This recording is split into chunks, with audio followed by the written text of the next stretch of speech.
Muito bem. Vamos falar sobre sociedade limitada. Antes de falarmos sobre sociedade limitada, quero trazer aqui aquela informação importante, importante que eu já falei para vocês. Ó, a sociedade limitada rege-se nas omissões desse capítulo pelas normas de sociedade simples. Então, o que são as normas de sociedade simples que acabamos de ver? Regras gerais. Tá? Regras gerais. O que isso quer dizer? Se você tiver um problema com uma sociedade limitada, provavelmente a resposta vai estar no capítulo de sociedade limitada, que é até mais enxuto. Provavelmente não. Provavelmente não. Aqui nós teremos apenas as exceções. Se você quiser saber, por exemplo, quais são as cláusulas de um contrato social de uma sociedade limitada, não é aqui no artigo 1052, você não vai achar. Até no artigo 1080 e poucos. Você não vai achar, 1085. Você não vai achar. Você vai achar isso aonde? Artigo 997, que trata lá do contrato social de todas as sociedades, porque mais uma vez aqui nós estamos diante das regras gerais. Tá? Estou enfatizando isso bem para vocês aí. Isso se mostra importante principalmente para eu demonstrar o tamanho da importância da sociedade simples, que não é simples, tinha que ser o nome de regras gerais. Né? Agora, há uma observação importante. Se o contrato social se quiser, mas tem que estar expresso, se nada tiver expresso nas omissões é pela sociedade simples. Mas se quiser, o contrato social pode prever a regência supletiva, ou seja, ao invés de aplicar as normas de sociedade simples, aplicar as normas de sociedade anônima. Né? Normas de sociedade anônima é a nossa Lei 6.404 de 76. Teremos oportunidade de ver em períodos posteriores. Nós vamos estudar a nossa Lei de sociedade anônima. Então, eu não quero, é uma lei completa, melhor. Né? Eu não quero, é uma lei excelente, na verdade, sociedade anônima. É uma cópia da legislação americana, né, que aí fica bem interessante para a gente. Muito boa. É uma lei muito boa. E se tratando de direito em brasileiro, é a melhor lei que nós temos. Lei de sociedades anônimas, teremos oportunidade de estudar. Sociedade limitada, então, pode, nas omissões, ao invés de aplicar a sociedade simples, aplicar a sociedade anônima. Mas isso tem que estar expresso no contrato. Tá bom? Dito isso, feita essa observação, nós temos que trabalhar aqui com as nossas sociedades limitadas e trazer aquilo que é diferente da sociedade simples, né? Principalmente para que a gente faça esse apanhado e veja aí essa diferente. É claro, ó, já começamos a trazer aqui uma informação importantíssima, né? Quando nós estamos falando de sociedade simples, nós precisamos obrigatoriamente de ter quantos sócios na sociedade simples? Olha, 2. Inclusive, vimos se não tiver 2 sócios, não se transformar e ficar por mais de 180 dias, a sociedade entra em liquidação. O que nós temos? Nós temos uma mudança legislativa recente, uma mudança na legislação recente, veja, do ano de 2019, que fala o seguinte, ó, a sociedade limitada pode ser constituída por apenas uma única pessoa. Então, a sociedade limitada, veja, hoje ela pode ter apenas um único sócio, que pode ser uma pessoa natural, né? Ou uma pessoa jurídica. Uma única pessoa. Tá? Essa é a sociedade limitada. Daí, há de se lembrar que eu trabalhei com os senhores lá na Eireli, o motivo pelo qual a Eireli tornou-se um instituto vazio. Por que era a Eireli? Uma Eireli era uma pessoa jurídica constituída a partir de uma outra pessoa, mesma coisa, uma pessoa natural ou uma pessoa jurídica. Tá? Ninguém mais utiliza a Eireli. A Eireli esteve em função até 2019, quando não se autorizou mais a sociedade limitada como uma única pessoa. Hoje, quem for constituir, vai constituir uma sociedade limitada. Até mesmo porque a Eireli tem lá a obrigatoriedade de 100 salários mínimos, como nós vimos a partir do artigo 980A. Já a sociedade limitada pode ser constituída, não tem valor nenhum. Você pode ter uma sociedade limitada com uma única pessoa, como, por exemplo, R$1 de capital social. Tá? Não tem valor nenhum para capital. Tá? Essa é uma função importantíssima. Outra informação importantíssima. Na sociedade simples, nós vimos que, primeiro, cobra da pessoa jurídica e depois vai cobrar de quem? Dos sócios. Na sociedade limitada, isso é diferente. Por que diferente? Vamos lá? Vamos entender? Na sociedade limitada, você primeiro cobra da pessoa jurídica e depois não cobra mais de ninguém. Por quê? Porque a responsabilidade é limitada. Daí há de se entender o porquê da utilização da sociedade limitada ser muito mais usual do que a sociedade simples. Claro, nenhum dos sócios quer responder, então não vai responder do só. Lembremos-nos sempre, se não tiver pessoa jurídica, responde é porque não tem pessoa jurídica. Se tiver uma desconsideração da personalidade jurídica, artigo 50 do Código Civil, responde é porque desconsiderou a personalidade jurídica, tá? Só que, quando nós falamos nessa responsabilidade limitada dos sócios, os sócios ele tem que cumprir todos os requisitos, para que ele não venha responder mesmo, ele tem que cumprir todos os requisitos legais. E aí, o principal requisito legal do sócio, e aí você tem que entender isso bem, é o que? Os sócios da sociedade limitada não respondem com seu patrimônio pessoal, desde que, olha aí a observação, desde que, veja a observação, os sócios cumpram com a sua obrigação. Obrigação principal. Qual é a principal obrigação de todos os sócios? Pagar o capital social. É o chamado integralização do capital social. A partir do momento que o sócio integraliza o capital social, aí sim eles não respondem. Mas essa informação é importante, coloca uma observação que isso é cobrado demais de vocês, né? Olha o que está trazido aqui para a gente. Enquanto o capital social não estiver integralizado, olha, no artigo 1052, o primeiro artigo, olha tanto que ele é importante. Na sociedade limitada, a responsabilidade do sócio é restrita ao valor das suas cotas. O máximo que o sócio pode perder é aquilo que ele contribuiu para a sociedade.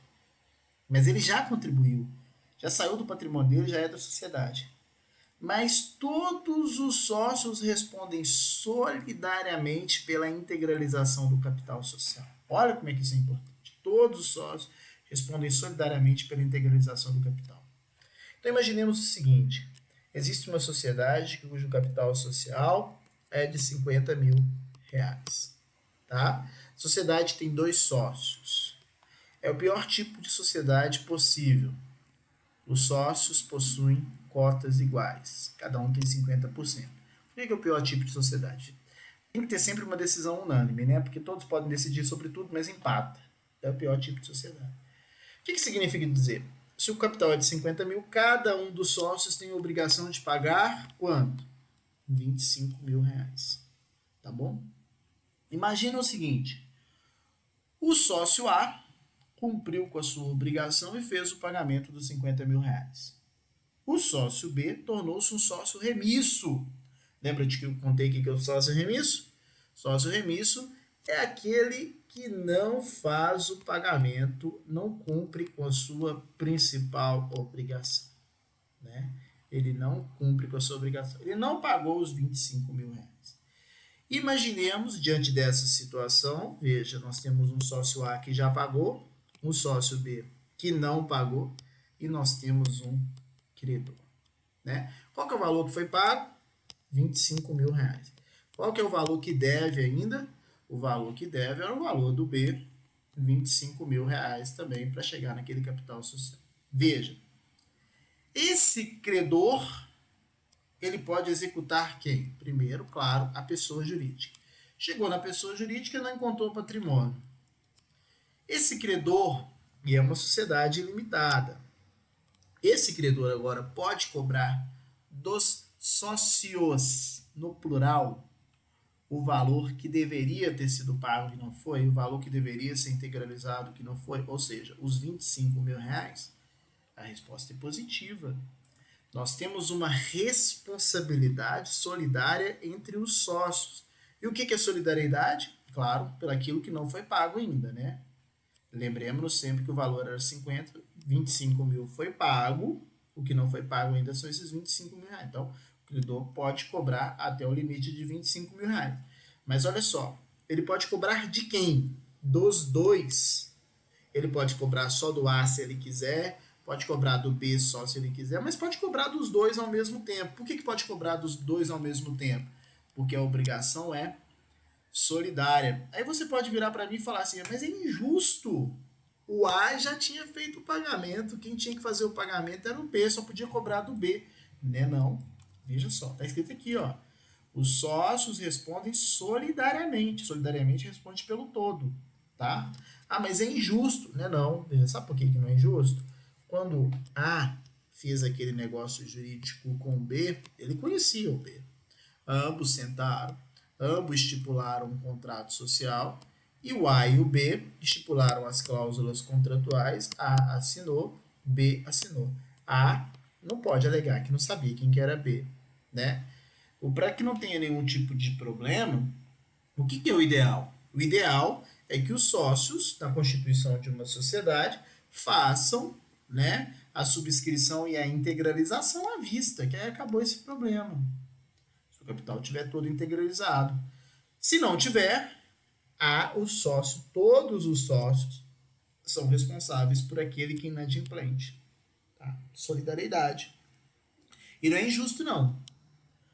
Fulano está sendo sócio do outro, sabe com quem que ele está fazendo. Né? Então, assim, mas eu não sabia que ele ia fazer isso. Sabia. Ninguém entra numa fria assim à toa, não. Né? A pessoa vai dando sinais. Assim, isso aqui é a mesma coisa de uma outra situação em que há relacionamento entre duas pessoas também. E não adianta negar que não sabe, não, que sabe sim. Se transformou depois. Revestir isso de segurança. Né? É lógico que cada um tem os seus casos próprios, ou tem sentimento que é só dinheiro, né? Então aqui não importa que aqui é dinheiro, lá tem outras situações. Mas cuidado. Então, resumindo, o contrato social, o ideal é que tenha essa integralização sempre para que o credor não possa cobrar dos sócios. Então, eu quero reforçar mais uma vez o seguinte: a sociedade de responsabilidade limitada, os sócios não respondem? Não, desde que cumpre os requisitos legais. Qual que é o requisito legal? Criação da pessoa jurídica, porque se não criar a pessoa jurídica, artigo 990 do Código Civil, não tem pessoa jurídica, todos os sócios respondem de forma solidária. Né?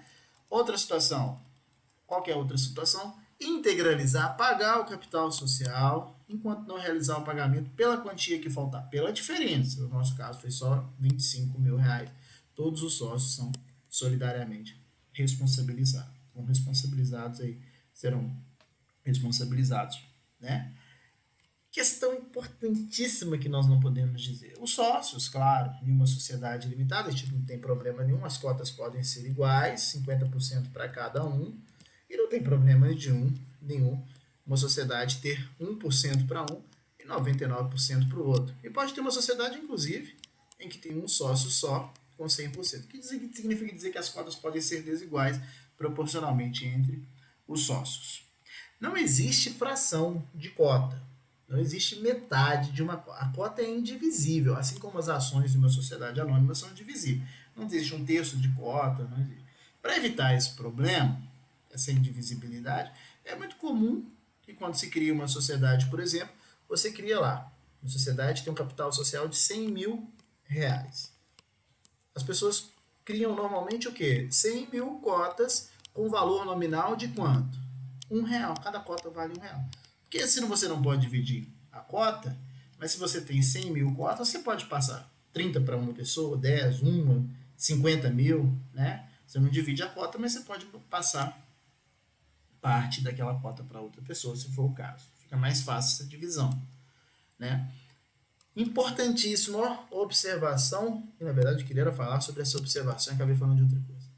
Na sociedade simples, o capital social pode ser integralizado por serviço, mas pelo amor de Deus, na sociedade limitada, veja, é vedada a contribuição que estou colocando bem grande aqui, gente, para reforçar isso bem, né?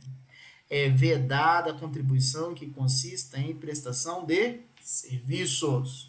Não pode ter a contribuição por serviço. Pegando o gancho aqui já de uma vez, pela exata estimação dos bens do capital, respondem solidariamente todos os sócios pelo prazo até de 5 anos da data da registro. Então não adianta falar que o capital é de 100 mil se depositou 10 mil, falta 90. E quem que vai pagar? Cuidado, todos os sócios, solidariamente. Tá? A cota é indivisível, né? Outra coisa também. Importante, ó, regrinha da sociedade limitada diferente da sociedade simples. Na sociedade simples, para você mudar o contrato social e mudar o nome do sócio, artigo 97, inciso 1º lá, mudar o nome do sócio, você precisa da unanimidade, 100%. Ou seja, se o sócio A quiser passar suas cotas para o sócio C, tem que ter a anuência do sócio B aqui, ó. Tem que ter 100% para mudar o contrato social, tá? Isso nós vimos na aula passada. Na limitada não é assim não. Imaginemos que nós tenhamos uma sociedade limitada que tem 3 sócios. Ó. Temos o sócio A, o sócio B e o sócio C. O sócio A quer passar essas cotas para o sócio D. Isso chama cessão de cotas, né? O sócio A quer sair da sociedade, mas ele vai ceder as suas cotas para o D. Vai fazer a cessão das cotas. Quem vai tornar-se sócio da sociedade é D. Ele pode passar? Pode, não tem problema nenhum. Ele precisa de pedir a anuência dos demais sócios? Não. A regra geral é não. Mas só que tem um probleminha. Se os demais sócios, não precisa de pedir anuência. Se os demais sócios não falarem nada, ok. Transferiu, não tem problema nenhum, o negócio jurídico é eficaz. Mas pode acontecer, dos demais sócios não aceitarem essa transferência. Se eles não aceitarem essa transferência, esse negócio aqui fica ineficaz, ou seja, o A continua sendo sócio e o D não é sócio. Mas para que eles possam impugnar, tem que ter uma participação no capital social importante. Ou seja, tem que ter 1/4 do capital social ou 25%. Resumindo, quem tem 1/4 do capital social, um ou mais sócios em conjunto. Se o C aqui, por exemplo, tem 30% do capital social, ele pode impugnar. Por que ele pode impugnar? Porque quem tem mais do que 25% do capital, em conjunto com outros sócios ou de forma isolada, pode, sem sombra de dúvidas, impugnar aí a cessão de cotas. Então, a regrinha é essa daqui, ó. A cessão terá eficácia da sociedade contra terceiro, inclusive, para o fim do parágrafo 2º do artigo, a partir da verbação respectiva. Mas não é isso que eu queria ver, não. Na omissão do contrato, aqui, ó, artigo 1057, perdão. O sócio pode ceder a sua cota, total ou parcialmente, a quem seja sócio, ou até para terceiro, independente da audiência dos outros, ou estranho, terceiro. Se não houver oposição de titulares de mais de 1/4 do capital social. Então, você pode ceder, o que estou falando é o seguinte, um sócio, o nosso A lá, ele pode ceder para o B ou ceder para o D, para fora, para sócio, ou não, né, sem problema, mas esse negócio vai ser eficaz desde que não haja impugnação de quem tem 25%, mais do que 25% aí do capital social. Não integralizada a cota do sócio remisso, aquele que deixou de pagar, o que os sócios podem fazer sem prejuízo do artigo 1004, parágrafo 1? Podem tomar para eles ou para terceiro, ou pode excluir aquele sócio também. Né? Isso daí é uma situação. O sócio C deixou de pagar. Aquelas cotas podem ser transferidas para os outros 2 sócios ou pode ser transferida para D. Claro, pagando a C, ou excluir esse C também pode ser excluído, reduzindo as cotas, mas sempre pagando um saldo que eventualmente o C já tiver realizado o pagamento. Claro, que senão é enriquecimento sem causa, enriquecimento livre. Imaginemos que o C já pagou lá 10% dos 25% e ficou inadimplente. Os sócios não querem ele mais como sendo sócio daquela sociedade. Vai devolver para ele lá os 10%, da forma que tiver estipulado no contrato, mas aquelas cotas dele, os 25%, ou pode ir para os outros sócios, desde que os sócios façam o pagamento, ou pode ir para um terceiro. Tá bom? A administração da sociedade limitada vai ser pelos sócios, a administração será pelos sócios ou por um terceiro, sem problema nenhum. O que é importante aqui? Nós já falamos isso tudo, né? A designação de administrador não sócio, olha, importante, artigo 1061. A designação de administrador não sócio depende da unanimidade do sócio se o capital social não estiver integralizado. Lembra o terceiro? O Davi vai administrar a sociedade. Se o capital social, os sócios são A e B, o Davi vai ser o terceiro administrador. Se o capital não está integralizado, precisa dos dois darem anuência. Se o capital já estiver integralizado, precisa de 2/3 no mínimo, ou seja, 67% do capital social no mínimo, né, após a integralização. O administrador em ato separado, mandato, vai entrar no cargo imediatamente. Quem que não pode ser administrador? Né? Quem não pode ser administrador? Cadê? Quem não pode ser? Ah, tá lá na regra geral. Quem não pode ser administrador é aquelas pessoas condenadas por crime, peculato, concussão, né? Essas questões todas que nós falamos tá na regra geral, não é aqui não, perdão. Outra situação importante para a gente aqui, ó. O administrador vai entrar no cargo, essas questões todas. Parágrafo 1º. Tratando de sócio nomeado administrador no contrato, a destituição somente se opera após a aprovação de titulares de cotas que correspondem a mais da metade do capital social, salvo disposição contratual salvo disposição contratual diversa. Tá bom? Então, aqui também, no mais, são as regras de administração que nós tivemos. Tá? Só para terminar, eu preciso só de 2 minutos. Eu sei que eu falei muito hoje, peço desculpa, mas é porque nós estamos terminando com a nossa disciplina.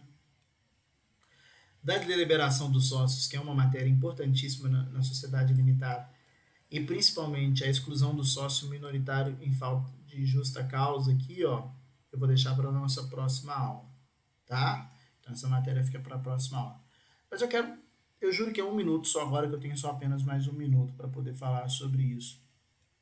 Conselho Fiscal.